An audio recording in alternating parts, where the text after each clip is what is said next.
Hey everyone, as you know, I've been playing a lot of the Elder Scrolls Online lately, but this video is going to be a little bit different. It's not just about ESO, it's about how Elder Scrolls has helped shape my life.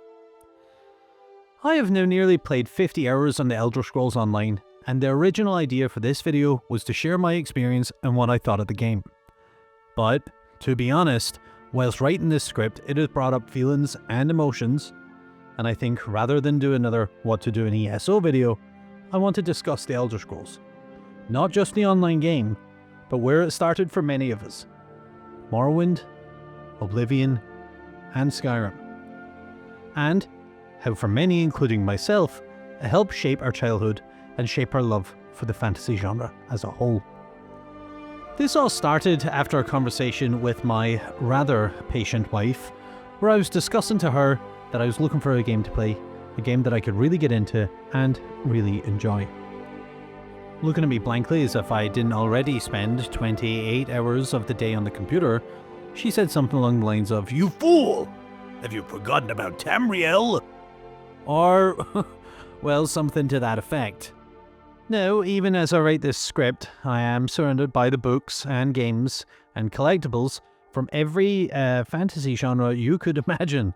But you know what? She was right. I had indeed forgotten about Tamriel and all her glory. You see, I absolutely love Bethesda games, and my love for them first started when I was only knee-high to a hobbit. I was in a Morrison's, that's a supermarket in the UK for those of you who don't know, at a time when internet was scarce and you could still buy PC games on a shelf. Yep, that was actually a time. It was that fateful day that I saw Morrowind for the PC, and with it being £5, and with me being a reasonable 10-year-old who just so happened to have £5, that I decided that I would buy it and give it a shot. Little did I know that that £5 would become the most important £5 that I would ever spend. As a child, I was really nerdy. I loved maths, reading, and most importantly, I loved the fantasy world. I would find a new book, and after reading it, I would then spend the next few weeks dressing up as characters from the book and role-playing the story outside in the garden with my brother. For what I know now was surely signs of autism, I'd become obsessed with the new characters and stories that I would read, and what time I couldn't spend reading or watching my favourite characters in their fantasy world, I would then do my living childhood best to reenact them outside with my own narrative. Now, not to come across like an old fart, but back in my day, playing computer games was still relatively new, or at least it certainly was in my home. We did have a PlayStation. The games we had on it would be like that Crash Bandicoot or Tony Hawk's Underground, and although we were only allowed to spend a short amount of time on them, we would have fun nonetheless. However, these games I would find never scratched the itch like a good fantasy book would. I was obsessed with reading the Dark Library, that's the Warhammer's publishing house by the way, or books from the World of Warcraft franchise. These in-depth and gripping stories filled my tiny child mind with heroes and sagas I didn't think was possible to achieve in a video game. But that all changed when I got Morrowind. At the time, all I had was my parents' old Windows XP desktop, which, thankfully, was just about able to run the absolute monstrosity that was Morrowind. Coming in at a whopping 1 GB, I had the storage, and requiring a massive 128 megabytes of RAM, I had the power. After inserting the disc, yep, that is right Zoomers, PC games used to also come in disc form, I waited patiently for the game to install, and as soon as it did, my life was destined to never be the same again. After getting goosebumps, the now iconic soundtrack, I pressed play, and like many of us have now done, I woke up on a ship, no name, no identity, and no idea of who I was or where I was. It was exhilarating. After the short talk with Jub, I'm going to assume that's how you pronounce his name, J-I-U-B, I made my way to the shore where I was met by the imposing Imperial officer who would then go on to ask me to state my name and race. This, for 10-year-old Jack, was a pretty easy choice. I wanted to be a strong Viking warrior, so, naturally, I chose a handsome Nord. After following the Imperial to the office, I was then baffled by the volume of choice and options that faced me when it would lead to my character creation. This really was a game where I felt like I could choose my own destiny, even if at the time I had absolutely no idea what I should pick and most certainly what I should do. From there, much like a lot of you who will be watching this video, I made my way out into the big, bad world of Morrowind, beating the roads, coming across people falling from the sky, fighting squibs, spending too much time at Dazell's, what a place, and spending too little time in the dungeons that I was very much afraid of. I was becoming a warrior of my own destiny. This game had me hooked and I was absolutely loving it. As the years passed by, my love for Morrowind never waned. I played every opportunity that I could, and I would spend my free time exploring the island and all that it had to offer.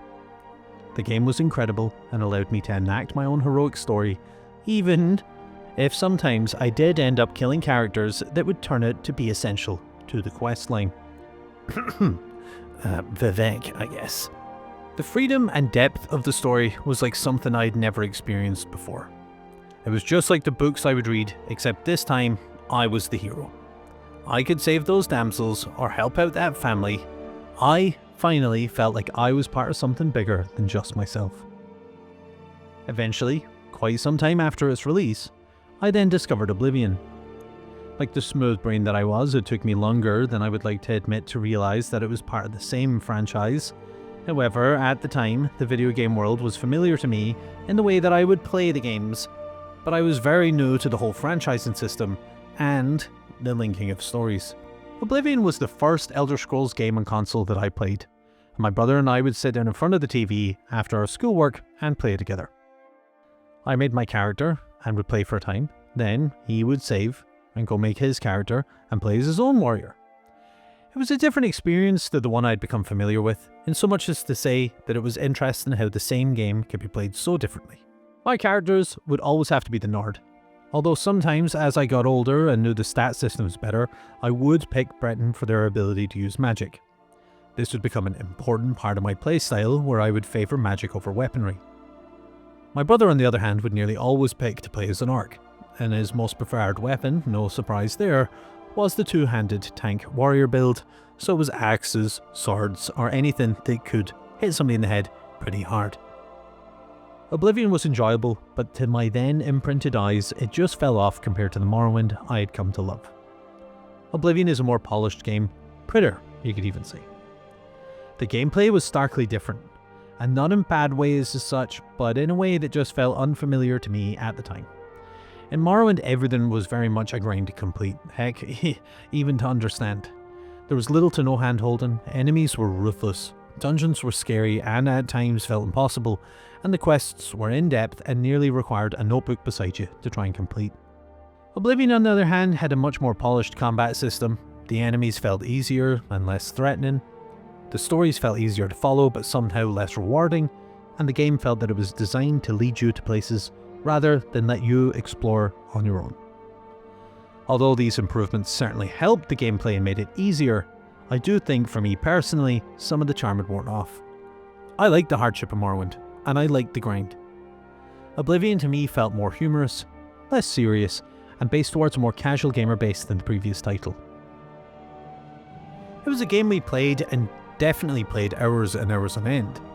However, I was finding my interest waning and seeking adventure elsewhere. Elder Scrolls for me was beginning to take a backseat in my life. I was still infatuated with the fantasy genre, but was leaning back into the books to find the thrills and adventures. I had also taken on Warhammer, which really is a whole series of videos in itself, and that was satisfying my heroic urge. That was until Christmas Day 2011. The morning was early and cold, and my brother and I eagerly came down the stairs for the best day of the year. We had opened up our presents and were enjoying the fruits of the day when my father announced that he had one other gift to give us, but it was between us, and we did have to open it together. Opening it carefully and from both ends, we couldn't believe it. He'd gotten us the Xbox 360 Slim, and not only that, it came with two of the most incredible gaming titles to have ever been released: Halo Reach and the Elder Scrolls Skyrim. We couldn't believe it. We didn't have many games to play, but two new games and a new console in which to play them. Well, needless to say, that was the Christmas holidays sorted. Booting up Skyrim and hearing that absolutely iconic Jeremy Soul theme tune woke something up in me that I hadn't felt since Morrowind. I was back. The screen faded from black to the carriage. A man greets you whilst another man is bound and gagged. You're being led to your execution when all of a sudden a dragon? Yeah, this was it. That sense of adventure, the timing, that heroic feeling, that had reawakened me. This was a world that needed a hero, and by the gods, I was going to be that hero. Skyrim was for me the comeback of the Elder Scrolls series. Yep, it had a lot of the similarities of Oblivion, the fighting styles, the dialogue, the maps, and the waypoint markers. However, it also managed to capture the sense of exploration, the danger, and the unknown that was the attraction of Morrowind. Walking from the cave entrance, that first time, will be a memory I will never forget. And the feeling that the whole world was in front of you and just waiting to be found, that was a feeling I don't think I'll ever replace. Exploring Skyrim was a breath of fresh air. As someone who lived in Ireland up a mountain at the time, the scenery reminded me of home. The forests, the lakes and the rivers, the mountains and the small outlying villages, all that had that familiar feel to them, even if it was your first time visiting them. The environment in Skyrim was beautifully made, with obvious careful thought and care taken to ensure that the player would be at home in the world. The dungeons were scary at first, but I liked their design. Higher ceilings, more open spaces, the odd waterfall or ice cave, all these ensured that you didn't get that same feeling of repetition that you had in previous games. The monsters too were frequent and varied. From being scared to death by a bear jumping from a bush, it did happen, or encountering the peaceful until provoked giants that roamed with their herds of mammoths. Wandering the lands would have you encounter a large volume of animals and beasts, both real and fictional, and this helped diversify the immersion in my opinion, no matter where you were on the map. And let's not forget the dragons. Perhaps it was the inclusion of these great beasts that sealed the deal for Skyrim. The gripping story of the Dragonborn and the dealings you have with Alduin, or the dragon fights you have to carry out across the land. The inclusion of dragons, to me, made the game slot into that true RPG fantasy category. I absolutely loved it, and indeed, 14 years on, I still love it. I personally think, for me, Skyrim is one of the greatest games of all time. Not for the combat system, or the skills system, or the graphics, or its lack of bugs, thanks Todd. No, because its ability to seduce the player into wanting to see what's around the next corner. To placing odd quests in weird places. To making the player feel at home when you're playing it. I don't know if these were parts of the Skyrim production team's initial brief, but yet they've managed to capture it beautifully. Skyrim has been loved by millions all over the world, and has sold millions of copies, with even the inclusion of several different release editions. I think we're on Skyrim release 43 or something now. This stands testimony to the success of the game, and somewhat brings me comfort to know that there are others out there like me who feel the same sense of thrill and adventure at the same time when playing the game. As I was getting older, I began to dive deeper into the franchising and company aspect of the video games. I started reading up more on the developers and keeping a closer eye on release dates for their new games.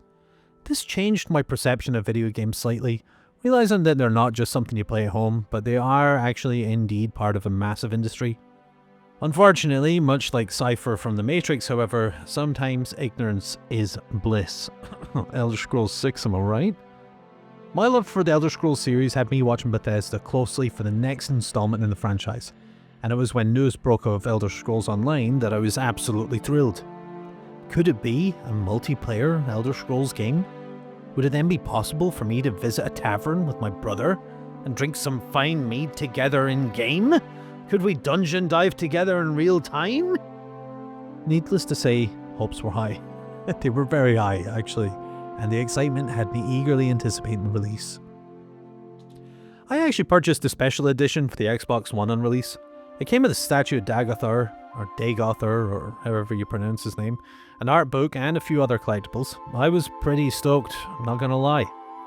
I installed it, it was in the hundreds of gigabytes, I can't really recall, but it was large, which was a far cry from Morrowind's single gigabyte requirement, and entered into the world of the Elder Scrolls Online. As much as I had always loved RPGs, I was never in a position to play MMOs before then. The experience was most certainly different from the previous games I'd played. Initially, there are cutscenes and story explained to you at the very start, which I must say were beautifully well done. Especially the cinematics, they were incredible from the previous titles.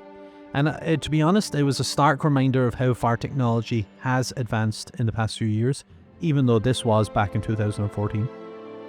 I had chosen to play as a Breton. It was back in 2014, and I had eventually decided that I enjoyed playing as a mage, and had chosen to pursue that line of playstyle. This led me to play as the Daggerfall Covenant. Covenant. And that in turn resulted in me spawning in a dungeon. The opening was similar in ways to the previous titles. You wake up, but this time you're not given the option to choose your character's past or story. Instead, I was greeted by a prophet who was looking for my help in escaping. With a quest on my doorstep, sure, who would I have been to refuse? So, off I go, into the world, an Elder Scrolls veteran and an MMO virgin.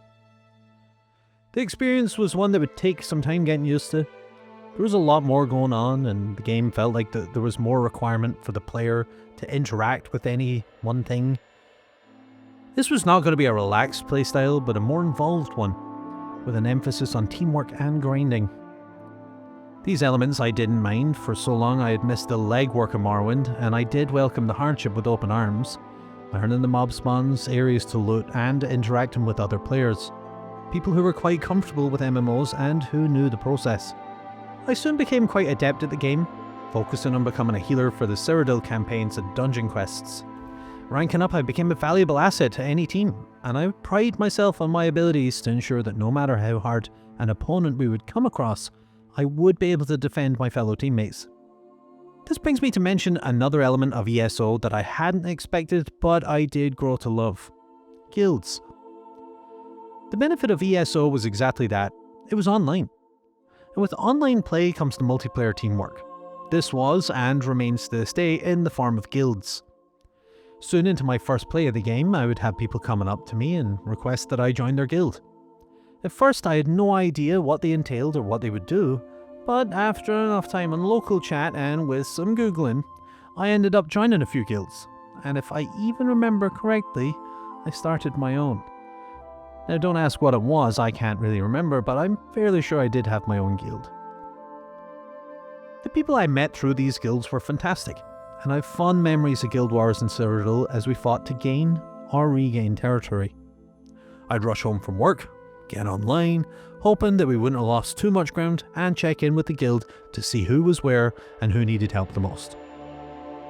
This was a fun and enjoyable time for me, and was my first proper interaction to online gaming and their communities. Of course, I had spent time on forums and such before, but to be part of a team, to have roles and responsibilities, all whilst playing a game that I loved, this was most certainly new, and as much as it does sound weird or lame, I was proud to be part of my guild. I said it, I'm not gonna lie, I was proud to be part of my guild. Over time, life has a funny way of catching up with you though. And as I grew older and work got busier, and the dreaded, girls came onto the scene, I know, right? I did find myself playing less and less. Elder Scrolls Online wasn't a casual game that you could just hop in and out of. At that time, it was a large MMO, and the guild rules would require you to log in at least every other day. It was a land really where only the strong survived. With the introduction of champion points in 2015, I was beginning to struggle to keep up with the game.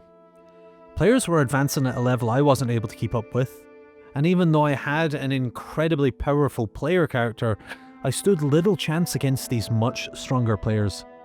It was a short while after this that I began to eventually pull away from the franchise, only returning to play the odd casual game of Skyrim or Morrowind now and again. Finding comfort in the familiar landscapes I had spent so much of my youth in was a better option than to go online and try and grind in these massive MMO lobbies. Since then, I have continued to play games, large titles and small titles alike, but none have ever come close to bringing back that feeling of adventure, curiosity, or wonder. Like many, I have eagerly awaited The Elder Scrolls 6 to come out, and if you have made it this far in the video, you are probably already sick to death of hearing the gossip about it. When Bethesda, however, announced that news that there was a new game coming for the franchise, I can't lie. I was excited and a little bit hesitant that it might be the fabled 6th game in this series. Come on, Todd, you can do it, you can release it. However, it was not to be. And even though it was an Oblivion remaster, as if we didn't already have 53 different versions, I did leave my job early on the day that it was released. I watched the release video, and I did buy it, download it, and play it the second that it came out on the Steam Marketplace. However, unfortunately, I did find the game to be lacking. Yeah, the graphics were beautiful, and I do mean that. The graphics were stunning, don't get me wrong. They were using Unreal Engine, and it had been a huge leap for Bethesda, and seeing it in action was remarkable. But that kind of is where the joy ended for me. Perhaps had I been a bigger fan of Oblivion the first time around, I may have loved it more, but I just couldn't budge the feeling that it was a cheap shot from Bethesda. And I know what you're thinking. Bethesda? Cheap shots? Like, they wouldn't do that to us. A company that we've spent years waiting on to release a game? No. With the remaster played and abandoned, I once again resumed playing other titles.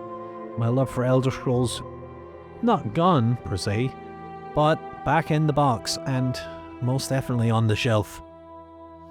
That was until 2 weeks ago. I'd been trying to download mod packs for Skyrim and Morrowind to record for a stream. But it turns out that without the newly released games, they don't really work well with OBS, and as I didn't want to spend any more money on games that I already own, I was pretty frustrated. And actually, that's an understatement. I was fuming. So, like any grown man that plays video games for a living, I'd gone down to speak with my wife and vent my frustrations, and that's when she asked, "But is there not another game in the series, my sexy hunk of a husband?" She definitely said that. This stopped me dead in my tracks. Bearing in mind, this is the year 2025. And the last time that I'd played any other Elder Scrolls title, other than Skyrim or Morrowind or even the fabled Oblivion, was 2014, 11 years ago. So I said to her, "The Elder Scrolls Online game." I actually used to be really good at that back in the day. So she said to me, after swooning, picking herself up off the floor, you know, the whole shebang, she said to me that, "Well then, why don't I not just play that?" So I took her advice, I did. I never even thought about it. I'd gotten so hooked up on Skyrim and Morrowind and Oblivion that I'd totally forgotten about ESO, that there was the online game for the Elder Scrolls. So, off I went. I got it on the Steam store, downloaded the absolutely massive 160GB file for the game, and, after an awful lot of hardship, eventually pressed play. And you know what? It was as I remember. The opening, the familiar Bethesda and ZeniMax logo, the server chooser, the character load screens, the character appearance screen, it was all there.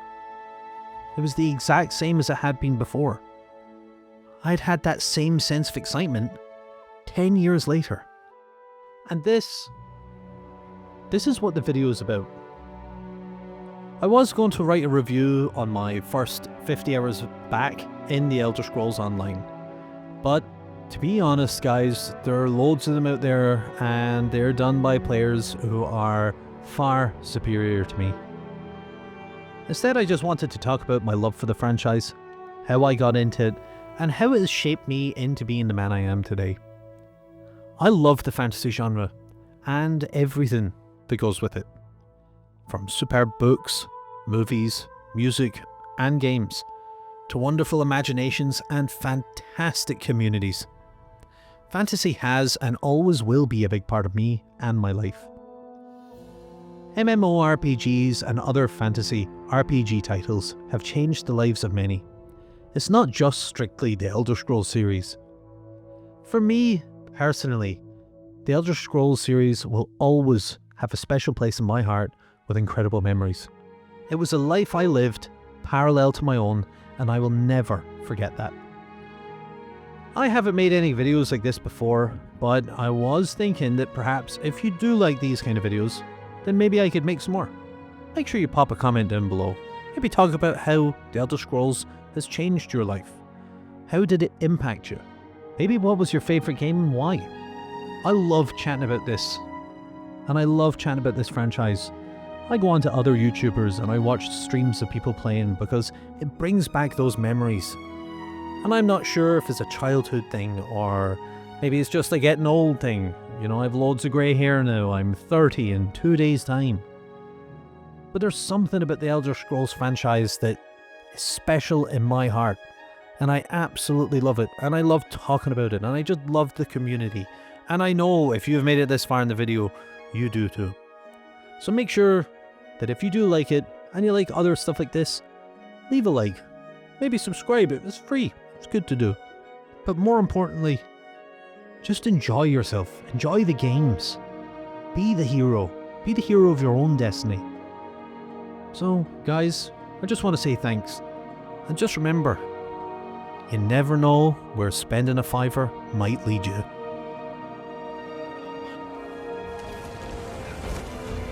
We just need loads of healers. We need loads of healers, preferably healers. No!